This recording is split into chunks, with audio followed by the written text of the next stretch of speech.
and welcome back to the 2U Mystery Tour. I'm Alex. I'm Niku.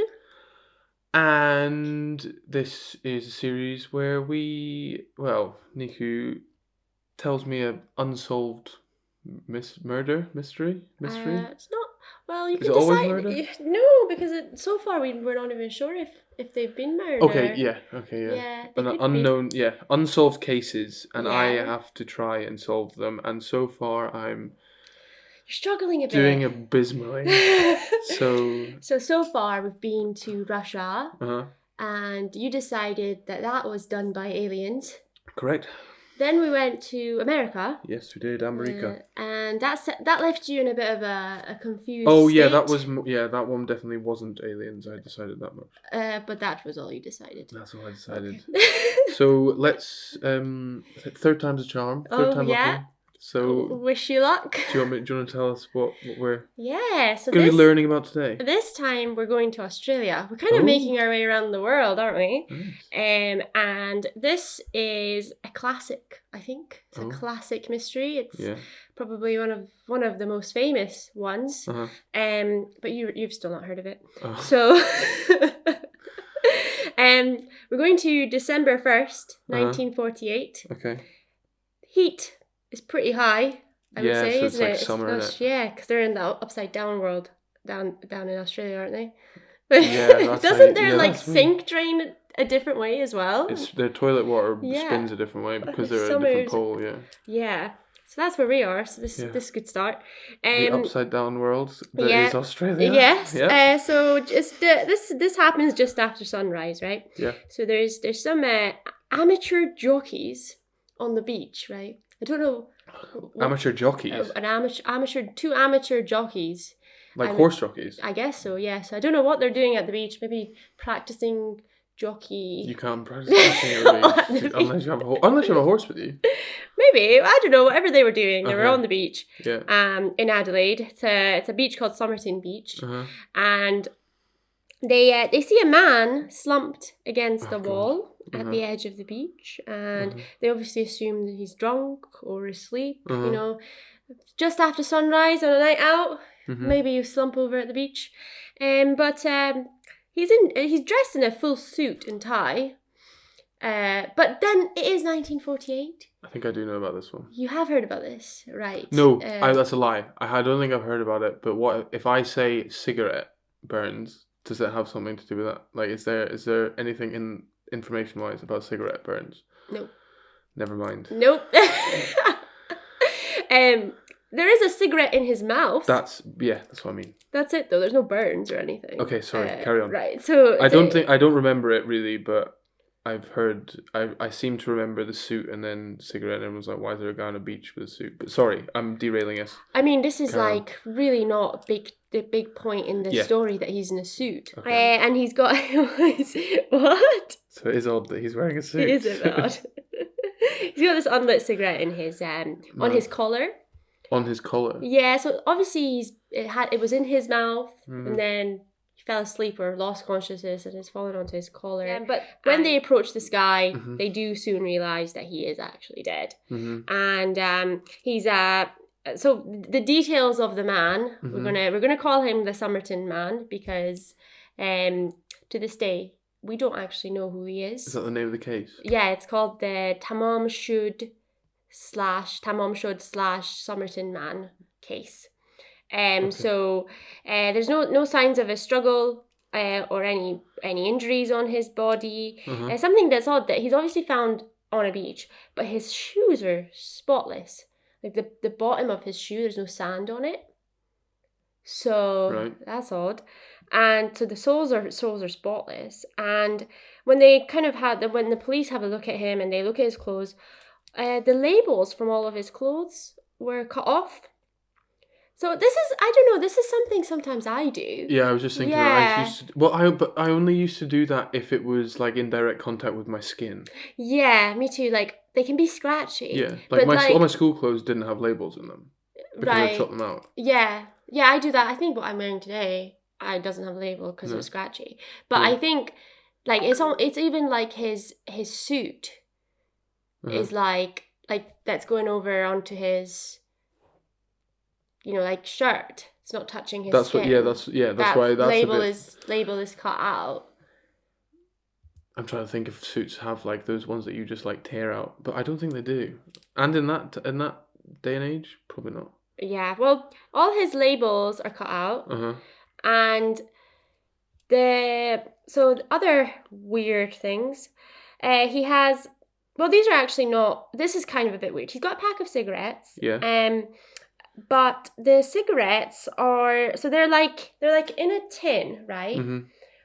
Or like a box or something, right? I know what you do. So the box is like not a very like expensive brand, but the cigarettes inside that he swapped into this are like a fancy brand.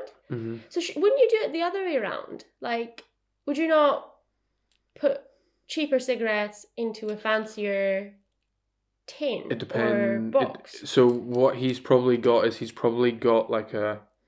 like when you buy. I don't know if this was still the case at the time, but if you buy cigarettes, you buy them in like a cardboard box, yeah. However, a lot of people will transfer them into a metal tin. Yeah, so I'm not actually sure if it was a metal tin or if it was like a different cigarette box. But if it's a metal tin, it might be like a souvenir. Or that's like, what I'm. Yeah, then it could be like it's just because it's like metal and it's easier. It's more protective. But if you're just swapping stuff out, it doesn't really make sense. No. Yeah, so it's kind of an odd thing. We can tell he's a smoker. Obviously, he's found cigarette on his collar, got a pack of cigarettes in his pockets. He's also got some combs. He's got some, 1940s. As you do. Yep. He's got some unused bus and train tickets. Okay. So we can decipher that he was probably planning on going somewhere else. Yeah. From here. And he's in his mid-40s. He had an autopsy done, and the pathologist stated, that he was in excellent physical condition. He had very well-defined calves. Right. I would put a pin into that, by the way. What calves? The calves, the defined calves. And he had very, very large and very soft and very yellow hands. You're wondering where am I going with that? Yeah. So yellow stained hands. Nicotine. Yeah, very high smoker. I'm guessing everyone was though back then. And he's got very, like, everybody who smoked back, like, weren't they like advertised on TV that they were good for you and stuff? They were advertised for They got doctors. They paid doctors to endorse them. There you go. So I don't think it's he's obviously a middle class smoker. He's got really soft hands, so he's obviously not a labourer, and he's very well dressed. So this guy's got money. I was gonna say, if he's in a suit, you wouldn't think he's a labourer. No, and he's got no injuries or anything like that. Okay. And so he has caused his time of death is estimated to be around 2 a.m. that night, that morning, and he was in externally great physical condition. However, he was missing 14 teeth. That is a lot. Or is it at the time? What was dental care like? Yeah, that's it. If you're smoking that much and you're not, if you're not you're not taking care of oral hygiene, you probably are losing teeth like a lot. But how old was he? I'm in mid-40s. Yeah, probably. How many teeth do we have? Is it 30, 36? That is quite a lot. That's half your teeth. No, well, just under. Yeah, half. but if you're like if you're genuinely not taking care of things, you're eating bad food. There's so many different things. Like that might be making a noise, by the way. Oh, sorry. Yeah, like there's a comedian called Bobby Lee who he was a massive smoker when he was younger, and he's got like 4 teeth left. Oh, okay. Even with like dental care and brushing your teeth. Well, that's the problem. Yeah. He didn't do it. Oh, right, he did. That's what I mean. Like it depends on their oral hygiene. But like when they found, do we know if when they found him like the teeth had been missing for a while? I'm not sure if they. I think it would have been they would have mentioned if. It'd have been mentioned if there were if it was someone's ripped his teeth out like the night before. Yeah, no, I think it was just like naturally missing, or like he was missing 14 teeth. I think that's in line with the smoking thing. To be honest. Yeah, all right. And another thing is that his spleen was very enlarged. Okay. I'm not actually sure what a spleen does or what a spleen is. Do you know what a spleen does? I do. So does it filter out things? Well, his spleen was very enlarged. It was like 3 times the size it should have been. Oh, really? And apparently that's a sign of a lot of illnesses that are ongoing.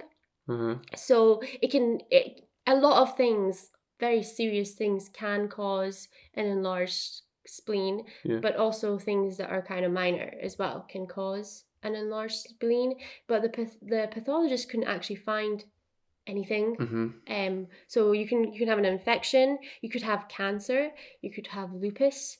If the spleen fights invading germs in the blood. Right. So if it's enlarged, it controls the level of blood cells. Right. And it filters the blood and removes any old or damaged red blood cells. So I'm guessing it was enlarged because it was overworked or inflamed. Yeah. So something. Or there was something in the bloodstream that fucked it. Right. Okay. It could have been cancer. Maybe he had cancer. Maybe he had an infection. Something was not right within him, but they couldn't actually figure out the cause of death. So his organs did show signs of poison. However, his blood work found no trace of poison. So the pathologist couldn't actually state for sure if it was poison that killed him. So he kind of, to make things easier, he said he believes if it was poison, he thinks it was a very rare type that they don't usually test for. They taste for cyanide, they taste for all sorts of stuff, but maybe this is some sort of random mushroom or it's like ricin. Or maybe they do test for ricin. Ricin's quite well known. Yeah, now. Oh. Maybe back then. You do have to, it's these older ones, you have to think how, you gotta ask how well do they test things in general. Yeah, I am thinking, but they're still, this is after the war and stuff. I feel like they were quite advanced, in that kind of suspicious You probably work. are, you probably. 1940. Yeah, fair, because if there's wars and stuff and people are spying and stuff. Especially in Australia, I feel like they had a lot of scares there, and but was Australia in the war? I don't know. So we're not sure if he was poisoned. Also, there was no sign that he vomited, and I feel like if you're poisoned, you would have vomited, especially if you were orally poisoned. I'm trying to think. So the only poison I know of is ricin, and the only information I have on ricin comes from the TV show Breaking Bad. So how accurate that is, I don't know, because ricin, I swear it's just you have a heart attack. Okay. There's one that you just have a heart attack a day later. So I don't know, because they probably work differently, all of them. Yeah. But I think the majority. I don't know. Comment down below if we're absolutely speaking nonsense. I think we are, because I think that. Do you remember the guy that got he accused Russia of poisoning him on the park bench? Is that the Salisbury? Yeah. Yeah. I don't think he vomited. So maybe I am speaking, but basically he hadn't vomited. Also, to comment down below and tell us what spleen. I told you what spleen does. Or why it's enlarged, sorry. Yeah. Why is it enlarged? For any medical people listening. So, he hadn't vomited. He also had an undigested pasty in his stomach. Okay, so he just had a little munch. Would that be your final meal? What would be your final meal? Yeah, but my final meal? Yeah. Shepherd's pie. Oh, really? Yeah. Shepherd's pie? Love it. Yeah. What kind of potato on the top? Have you had ones with sweet potato? No. They are a game changer. Yeah, I'm just. I'll stick to my classics. Thank you. Classic. Okay. Well, what would you have? Domino's. Oh, fair.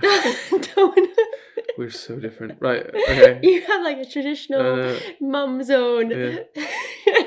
I'm wearing a Domino's. Oh, so yeah, he had an undigested pasty.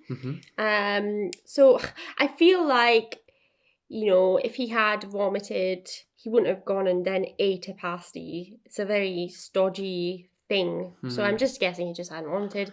And so here's 2 things that were really unusual about his body. And I think it's like a genetic maybe thing, or it's an abnormality. Yeah. So the first one was his ears. Right. So if you look at a normal person's ears... They're not normal. I'm looking at your ears. Yeah, so you've got obviously these flat things outside your of your earlobes. ear. Yeah, well, no. Oh wait, the whole these bit. Things, yeah. Yeah, okay, sorry. Okay, so like you've got them, and then you go to your actual ear, and you've got 2 holes, right? And the bottom one in a normal person is bigger. The bottom hole is bigger than the upper one. Okay. For him, the bottom one was small, and the top one was bigger. And it's like a really specific, weird thing that only 1% of the population have. Like 1% have this upside down ear. Okay. And then his teeth. So 14 remaining teeth. Yeah, well, like of the remaining teeth that he did have. So you got your 2 front teeth, right, in a normal person. What are they called? Like they're called central incisors. Yes. And then you got 2 other teeth, your lateral incisors. And then your canines. And then you got your canines. So in the Somerton Man, he had his central incisors, his 2. Yeah. And then straight away he had his canines. So he didn't have those 2 teeth in between. So he had straight away fangs right at the front. Strange. But I don't know how rare that is. I've not seen... I feel like it's rare enough for the pathologist to be like, hang on, what's this? You know, it's rare enough for him to make a point of stating... How many people have you seen smiling and they've got fangs right at the front? But what if he's had his 2 things removed? If there's 2 of the teeth that have been removed, like the lateral incisors been removed and they've just like moved closer? No, it was like, there was no sign of that. It was like something he was born with, like that he had them. So really... what did you call them, sorry? Lateral incisors? Lateral incisors missing. So really, he actually didn't have... So he's got 14 teeth missing, but he's actually got 34 teeth. So it's not as many teeth. I've ballparked that. Oh, right, have you? Yeah. It's quite a medical podcast today. We're talking about the body. Are you Googling it? Sorry. Anodontia is a congenital absence of one or several teeth. It's congenital. Congenital. No. Congenital? Yeah, congenital. Anodontia is a generic or hereditary absence of one or several temporary or permanent teeth. So hereditary. So the upper lateral incisors are among the teeth that are most often congenitally missing. How common is it? Plus or minus 2% of the population. Oh, so this man is a bloody rarity because he's got 2 abnormalities. He's got 2 abnormalities that are like really rare, and they're not connected in any way. So if you have this teeth condition, you're not gonna have the ear condition that comes with it. Like it's not a condition. Like this abnormality. Like but you then become like you must be like 1 in friggin' billions. He's just a very rare person. What a legend. And so he had this, and so we got this from his body, right? Now actually on to trying to figure out who this guy is. Yeah. The police were sure he was American, or he came from America, because remember I told you he had some combs in his pockets. These combs were made from aluminium and aluminum. Do you say it that way? No, I don't. But just because you said that he might be American. Aluminum. Yeah. And these weren't available in Australia at the time. Okay. So the only place they were available in was America. He also had chewing gum in his pocket, and the brand was Juicy Fruit, whatever. The banana one. The one that's yellow. Yeah, banana. So that's an American brand. My dad used to eat that. Oh God, they're so sweet. It's actually a disgusting smell. They're awful. They're so awful. Like if you're gonna have chewing gum, you need to have a minty one. Come on. I agree. But yeah. Maybe a strawberry one if you're feeling. Hope your dad's If you are feeling fruity, he doesn't do it anymore. Well, he had this Juicy Fruit American gum. It's not really in Australia that much, and His hair also. His hair was like very slicked back. Yeah, okay. It's quite a trend in America, Yeah. not really in Australia. And his suit was American tailoring. This guy's come from there, Yeah. or he's from there. And he also had train tickets, you remember, as I said, Yes. in his pocket that Yeah. were unused. So I don't know if this is quite a common thing back in the 40s, but it seems that people used to check in their luggage at the train station. Yeah. I don't know if they really do that anymore. Yeah. Do you? I've never done it. Is it? Oh, sorry, as in check it in, like, and then someone puts it on the train for you. Yeah, like, so you check it in the airport, but they used to check in luggage at the train station. Oh, how strange. Because I thought you meant, like, you know, when you're there for like 4 hours early or something stupid, and you go and you can just leave your bag in a place, and then someone will check it. They'll check it in, and then but then you get it back before you go on the train. I guess maybe it was like that. Maybe because so they go to the train station to see if his suitcase was there. Yeah. And it was. Oh, he checked in his suitcase in the train station, and so they opened this up, and he's got a bunch of clothes in there. Mm-hmm. All the labels cut out. Surprise, surprise. Just suits, pajamas, stuff like that. Mm-hmm. But something weird about these clothes was that they had name labels sewed in. I don't know. Sorry, which clothes? The ones that are the ones all in the the ones that are in the suitcase. suitcase. So there's only 3 bits of clothing in this suitcase that have name labels. Yeah. Right, sewed in place of the label that came with the clothes. And I don't know why is that a thing? Yeah, like but sewing again, name it's label, like a grown guy. Yeah, like, I think like my grandparents had Really? like, a lot of their things had labels in them with their names. Oh, really? So this is quite a common thing in the olden times. Yeah, but I mean, it's I would have said that it would have been like maybe if you're putting a label in something, you're either doing it for everything or you're doing it only for expensive things. Right. Okay. So well, do you know what the types of clothes are? I think it was like suits or like 3 bits of clothing that was I don't know though. I think I saw a suit. Yeah. A suit jacket. Because when we were at PE at school, used to label our clothes, but I wasn't. I guess maybe it's more common back then to do that for expensive clothes. And so the name label, however, it was called. So he put in Keen. Kean. So that's the thing. Every single item of clothing had Keen spelt differently. So it was one was Keane, one was Keen, one was like Ki, like different types of spelling keen. And then some of them had an initial at the front, like R keen, S keen. Oh, they're all different. They're all different ways of spelling keen with a different initial. So I'm like, are you going to write your name and spell it wrong? Well, my initial thought was, do you know when you go to Starbucks? Yeah. And they ask your name, and every single time they spell it wrong. Yeah. Or they spell it differently. Yeah. So if someone else had labeled the thing for him, like whoever's giving him the suit or selling him the suit is then putting that label in for him, that would make sense. But it wouldn't make sense that there's a different initial at the start. Yeah. So.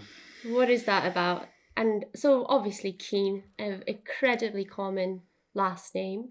And then, so they obviously searched the database with already a really common name. Then you add 3 different types of spelling. And then you add 3 different types of initials. Yeah. There's about, I don't know, 1 million people came up. So they could not narrow this Keen down at all. Like it got them nowhere. Yeah. And then basically it was just like, okay, we don't know who this guy is.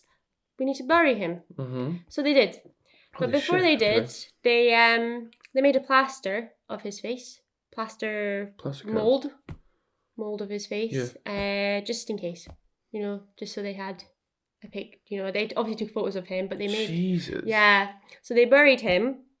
I guess they had other things to worry about. Imagine someone comes and they're like, my brother's missing. It's and this is 7 months. Did he look like 7 this? Months It's just like a plastic. Oh, it's been 7 months. 7 months after. Oh, okay. They're like, cool. Right, let's just okay. Yeah. So now on to actually some of the juicy bits. Okay. Right. So they're going through his clothes, and then in one of his pockets there is a watch. Ooh. In the watch, there's a scrap of paper.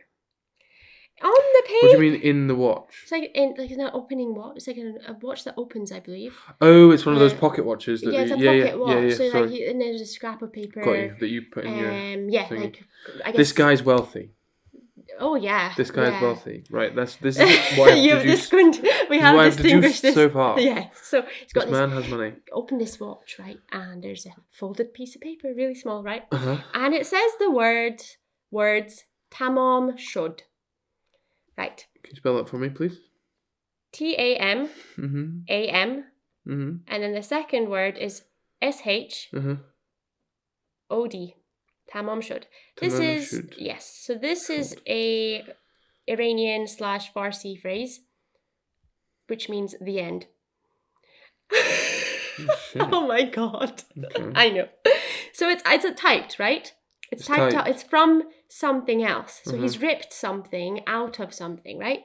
And what we know is that this scrap of paper comes from a book called The Rubaiyat of Omar Khayyam.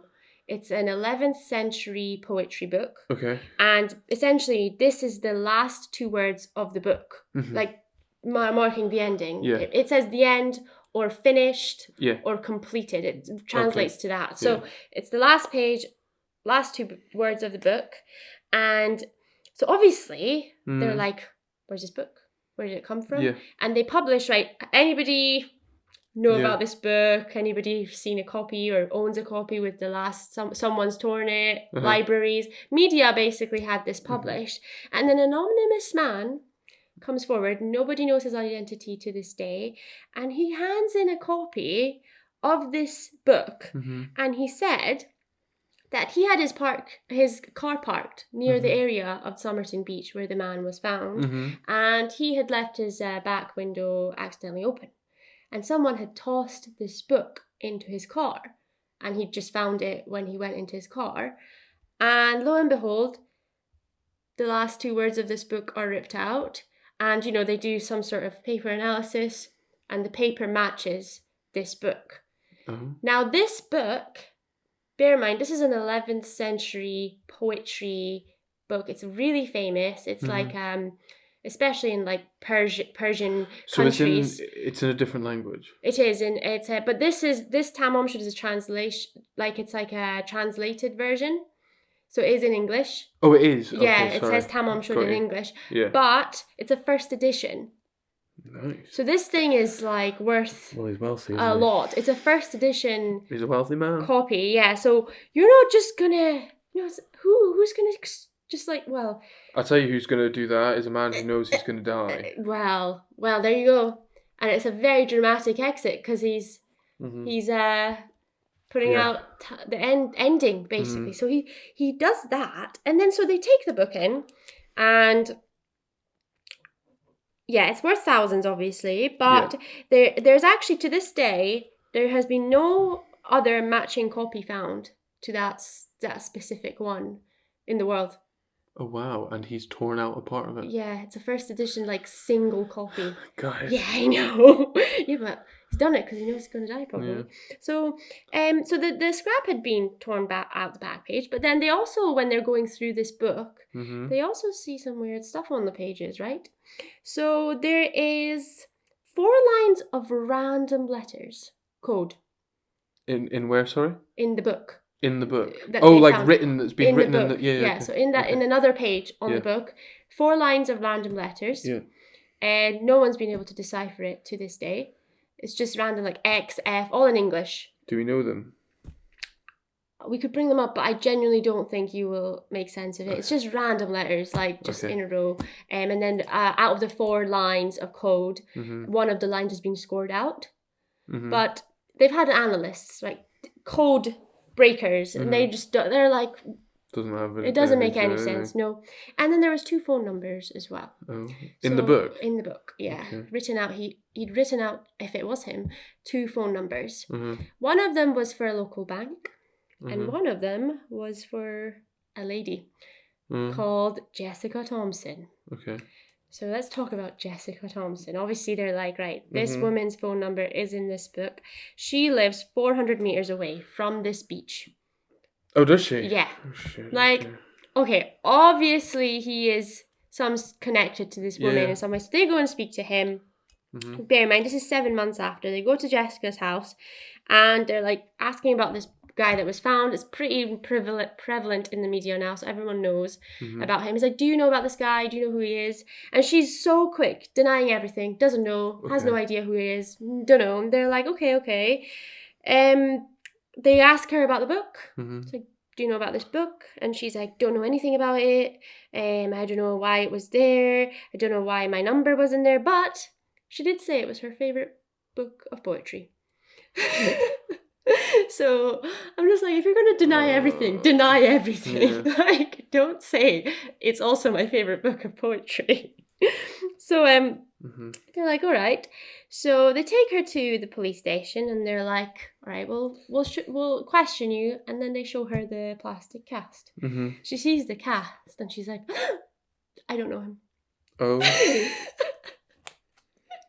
She is just so dodgy. Like, why would you gasp and then be like, I don't know him? And then for the remainder of her interview, she just sat there staring at the floor. Oh, really? Yeah. Okay. So she's just like... She knows him. Well, the thing is, like, she's adamant she doesn't know him. She doesn't want anything to do with it. But she had the day before... she went the day before the Somerton Man was found. She did have a mysterious visitor, according to the neighbours, who thought she wasn't home, and so he left or she left. We don't know, but she had a mysterious visitor that night. And at the time that they went and questioned her, she had a 1-year-old son called Robin. So Robin actually was a very famous ballet dancer. Nice. What do dancers have? Quite defined calves, I think. I mean, ballet, yeah, you probably are right, actually, with ballet. Well, something that they thought maybe the Somerton Man was maybe like an athlete or a dancer, because he had such a, great conditioned body. It's tough. Because it could be genetic. Well, she her whole life when she had her son, she didn't tell anyone who Robin's dad was. However, Robin has the same ears as the Somerton Man. Like as in the genetic thing? Yeah, and in photos where he's smiling, he's got the same teeth. Well, we just read it. It's passed down. It's an inherited thing. It's his dad. Oh, wow. Is that confirmed? Nope. Oh, why not just dig the body up and just DNA test them? I don't know. Okay, sorry, carry on. I don't know. I guess they don't have, because it's like, oh, this is a mystery. They don't have a reason to dig up bodies unless, it's a suspicious, Yeah, but that's true, yeah, true. So he's got this, he's basically, so he was obviously conceived 2 years ago. Okay. So he's 1 year old. Yeah. And so we know that Jessica used to live in Melbourne, right? Before she moved to Adelaide. And when they went to the train station to see when the Somerton Man had arrived to Adelaide, the time that he had arrived, there was only one train arriving at that time, and it was from Melbourne. So I'm thinking he went to Melbourne first, saw she wasn't there, and then came to Adelaide because he found out and somehow got her number and came to Adelaide. Yeah. But again, it's not confirmed. And then all the train tickets in his pocket, well, none of them they were for like random places all over Australia. He had like heaps of tickets for like random places. Was he trying to get someone off his course? Like, why would you get heaps of tickets for random places when you're just going to Adelaide? Well, it depends if he thinks that, like, maybe he's going to try all. He doesn't actually know where she is, and he's just going to like try all of the different. It depends when the tickets are scheduled for, actually. Because if they're all scheduled around the same time, then yeah, it's weird. But Yeah, I'm not sure when they were scheduled. I'm not sure. But yeah. And then I mean, it's Jessica is quite a dodgy person. She kept her mouth sealed until her death in 2007. She still denied knowing what? him. She didn't even like in her deathbed be like, nope. I knew him. She said she didn't know him. Okay. I mean, it does make sense when you gasp when you see his and you've got a son that's got like 1% not, what is it, like random things. Yeah. So that's that. Okay. And then one other thing before I close this off is that this book, yes, it's not the only weird thing that's happened regarding this book. So I think before Jessica moved to Adelaide, she also lived in Sydney a couple of years before, right? So a couple of years before. So she went to Melbourne and Sydney. So she lived in Sydney for a little bit, as well. So I'm guessing maybe he got tickets for Sydney as well, because he wasn't sure which one he's at. I don't know. But she did live in Sydney, and there was a mysterious death of just a random guy very close to where Jessica lived. He was like found dead with this Jessica's favourite book just opened on his chest. The same one? The same poetry book, but not that edition. A different one, like just a different poetry book. He was found dead with that, like on his chest, like open on his chest, and Jessica lived around there at the time. It's just like. But do we know? Do you know the conditions that he died in? No, it was just like, I think it was like natural causes or something like that. I don't know. Interesting. Yeah. Not suspicious to start an investigation or anything, but weird things around this book. Okay. Yeah. So that's the Somerton Man. Have you heard about it before? Is this the same one? The only thing I'd heard is the cigarette thing. Yeah. Because of the collar, I remember. Yeah. Go on. Okay. Detective. Okay. Alex. So I think there's two. My head goes to two scenarios. Like, we know, what was his name again? The boy. Something Keen. Keen. Yeah, we don't actually know. We'll just call him Keen. Keen, he's wealthy. 100% he's wealthy. Like, he has, with all that, like, American stuff. So that's what made me think.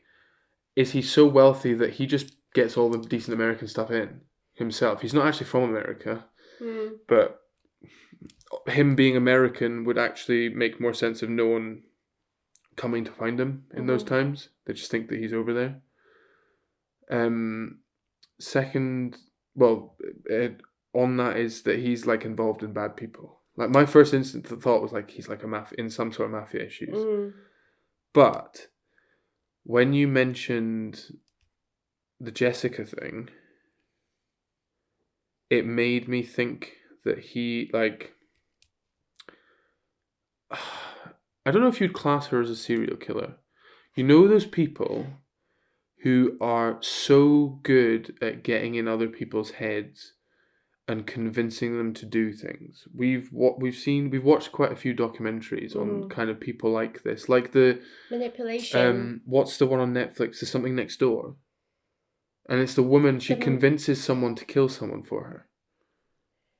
The older woman, and then there's another one about a teenager who convinces her boyfriend to kill someone. Oh, The Act. That's that. Yeah, that's that one. But there's so many of these things, and it's like, is Jessica one of these people that has the ability to manipulate people because they both die from weird natural causes? Does she poison them, as you said, but does she like just drug them?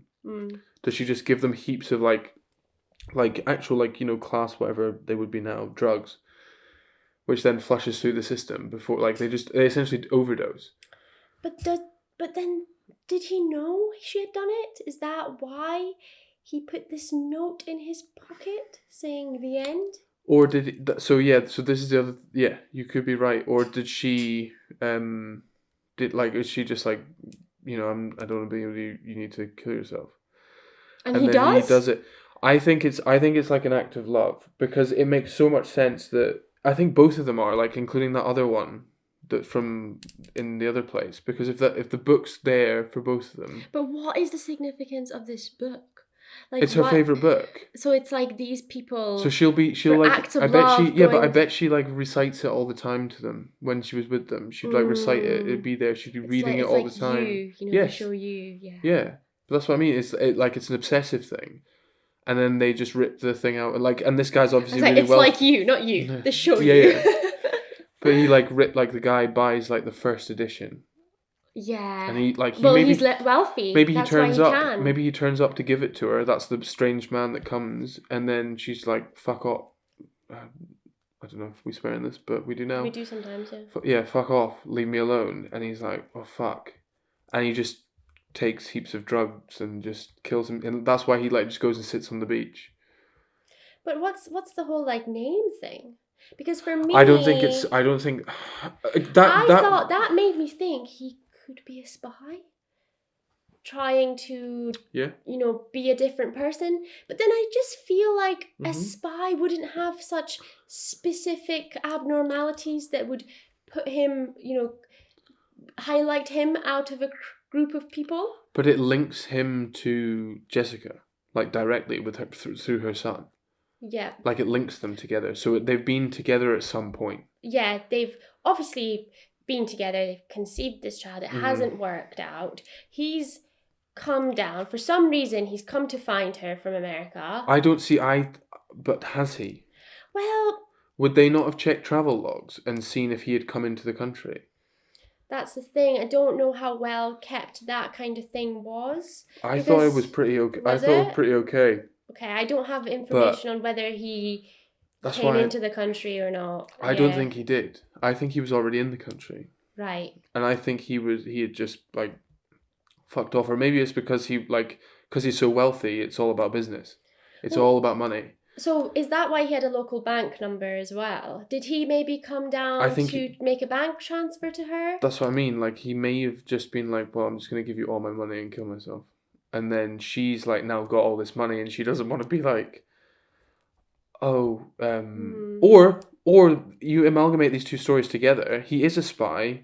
He had a whole life. He's an American. He is a spy. He's embedded 1948 himself. as well, right after America joined the war and won the war. Well, won it, but won against the Germans. Yeah. It happened 3 years I mean, ago. yeah. 2 years ago, around the time Robin was conceived. I don't know why having a spy in Australia would have helped, but if he is a spy, like say he's a spy, and then he falls in love with this woman, conceives a child, and then like all this stuff comes, he comes to speak to her, and he's just he can't deal with it, and then he asks, and then they're asking her, "Oh, do you know this guy? Do you know this guy?" And she's like, "No," because he had a completely different name as a spy. But she recognized his face. Yeah, but then it's like oh shit, like, and then it's like he's been like, I knew something was weird, but then it's like I'm gonna protect him. It's not like I think there's two options. Like maybe she is so manipulative that she gets people to kill themselves, because. Or she goes on walks with people and then she feeds them drugs and then they die and then she just like leaves a book on them. Or she's a spy herself. Yeah, but I think him ripping out a page of that book and putting it in his pocket watch is more of a thing towards like either him being a spy or him just being like madly in love with her. Just an intense guy. Yeah. Maybe love bombing her. What? Like, love bombing, like giving too much love to someone who doesn't feel it. What? Have you heard of the phrase love bombing? Like when someone is like chucking grenades through a window. They're just giving too much and the person feels a bit trapped, like, and they're like, please leave me alone, like, come on. And I just think I can't really accept them just being like a tragic love story, because if it was, why the secrecy? Like, why is this woman just adamant that she didn't know him until her death? That's why I feel like there is some sort of criminal or spy kind of activity. What if he's transferred her money, all his money? Like that's why the bank's there. Mm-hmm. He's transferred all his money to her to give to the kid, and she's scared that if she says she knows him, all that money disappears. Maybe that could be something. Yeah. So I think there's a couple. I think it's all centered around them, and I think it's all centered around his love for her. Whether he be a spy, a normal person, a mafia boss, I don't think someone's killed him and planted him there. But I think his there's soles, the soles of his shoes yeah, but I were mean, clean. depending on how dry the sand is, depending on how not matted, like textured the bottom of the soles are, it could like that's not a hard thing to do Mm. realistically. Um, I mean, being clean from sand, maybe not. I'm not sure. It's just the whole thing's a bit odd. It is a bit odd. It is a bit odd. Yeah. And the thing is, like, I listened to a lot of podcasts regarding this, Uh-huh. and some of them, actually, one of them, said that they think Uh-huh. that this is the best example of time travel. Shout out the podcast. Red-handed. Oh, yeah. Yeah. Um, how was that? How? Well, they think that Robin Mm-hmm. is the Somerton Man who's come back to warn his mum about something. Oh, cool. What, like, And so the kid is the guy? yeah, so he's come back to warn his mum about something that's going to happen. Mm-hmm. And then when it's time for him to go back to his own time, he just goes to the beach and disappears. That's such a cooler theory. I need to start, like, thinking outside the box. Um, nah, yeah, I mean, yeah, but also, like, maybe, yeah. That'd be wild. Well, It how is old wild. was... Yeah, but then, so they're telling me time travel was invented in, like, the 1960s? Well, no, 70s? it was probably invented. It's probably invented in the year 4000, and he's come back in time. No, but Robin was... The guy who died was, like, averaged at, like, 40-something. 4 years old, yeah. And Robin was born when? Oh, right, we're talking. Okay, yes, that makes Yeah. sense. Yeah. So he's not... So, like... So yeah, maybe You're it telling me exists and time we don't know travel about exists... it. Yeah. Probably not. But it's a hereditary thing. So it's a... Yeah, so... I think, yeah. I'm gonna rest on him. He was just madly in love with her and she wasn't keen anymore and he was just having a shit time about it and he was like, I'm done. And why he had an enlarged spleen. Um, let's look up. I'll tell you what. Let's look up causes of Yeah, enlarged so spleen. when I'm obviously podcasts that like they kind of look it up as well, and what I got from them is that it's lupus either or a cancer or an infection. Uh-huh. It can be a cause of it. A lot of things can cause it, or maybe even smoking.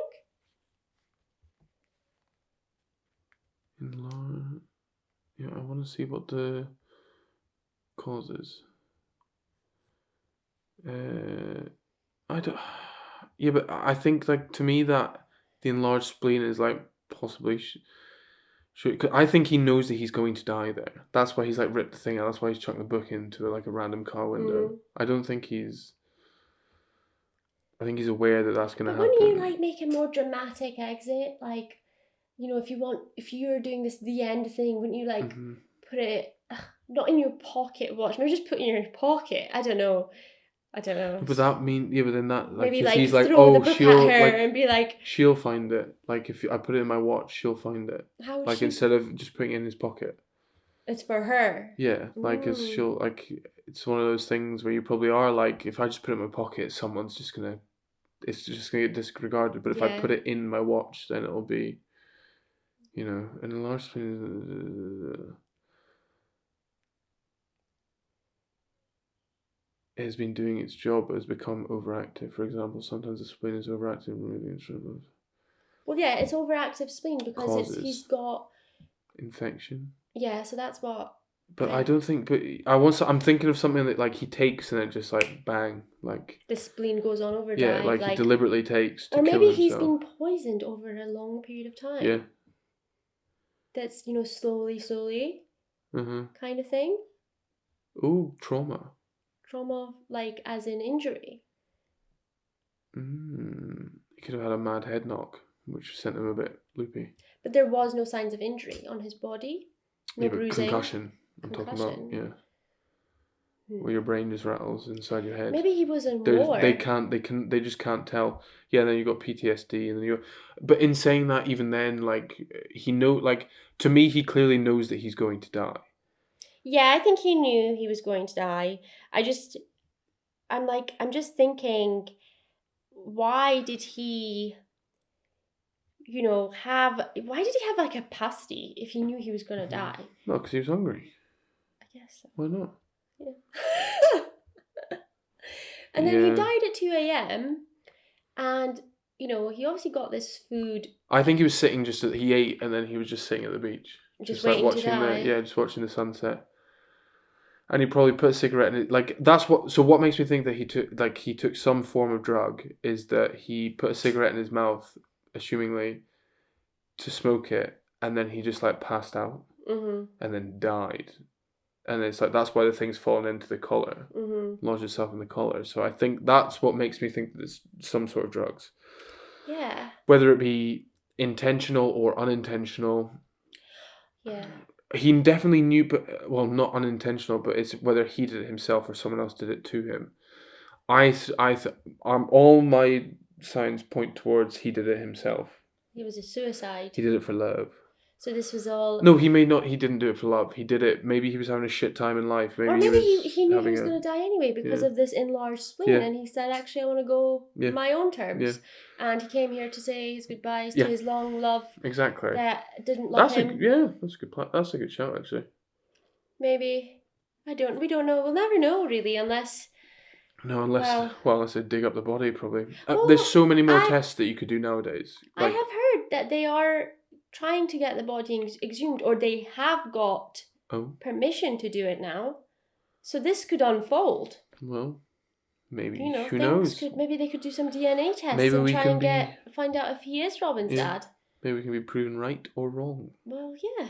I think it's pretty obvious that he's the dad if he's like got the same teeth thing. He's got both of the like. And they're both abnormalities. Like, okay, come on. Yeah, so that's my take on it, on the situation. So you think this was a love story gone wrong? I think there's a love story involved in it, and then whether it's like from work life, personal life, whatever happens that had led him down the path of him deciding that he was going to take his own life.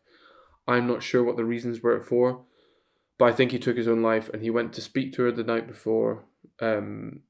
Maybe he tried to give her the book, and she just said, "No, I don't want it." Mm-hmm. Maybe because he's so wealthy, he's one of these people that he's so wealthy because all he focuses on is his work. She hated that. She didn't like him. She didn't like that. She thought he was a shit dad. Mm. He had abandoned her to have a kid. And then he just turns up all of a sudden with this really expensive of her favourite book, and she just says, "You know what, shove that book up your arse, go away." And he's like, "Okay, cool." And then he's just like chucks it in a thingy, and then goodbye world. That's my thoughts on Pretty the thing. Pretty intense, isn't it? Yes. And she never told anyone. Kept this a secret. But maybe, because she again, like, she could have thought she maybe thinks 1940s though, single mom. Maybe she thinks that she's the reason that he did it. And she doesn't want to say that. Oh, maybe. Like, I just thought maybe it was like a moral, like, obviously people back then, very judgmental time. Oh, I see, on single She's mothers. Unwed. Yeah. Okay. Yeah. So maybe that's another reason. Yeah. I don't know. Well, I guess we may know one day, but... Well, we need to have a look at this, if they've exhumed his body and see how that planned out. We do indeed. Yeah. But yeah, let us know in the comments if you have any other theories, or if you agree with me. Yeah. Which is probably going to be the consensus. It was probably time travel. I know. Well, thank you for that. No problem. It's a very interesting case. Yes, it is actually. Yeah. I look forward to the next one. Yes.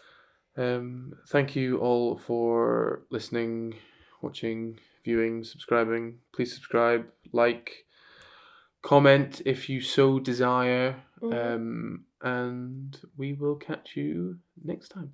Yep. Thank you. Bye.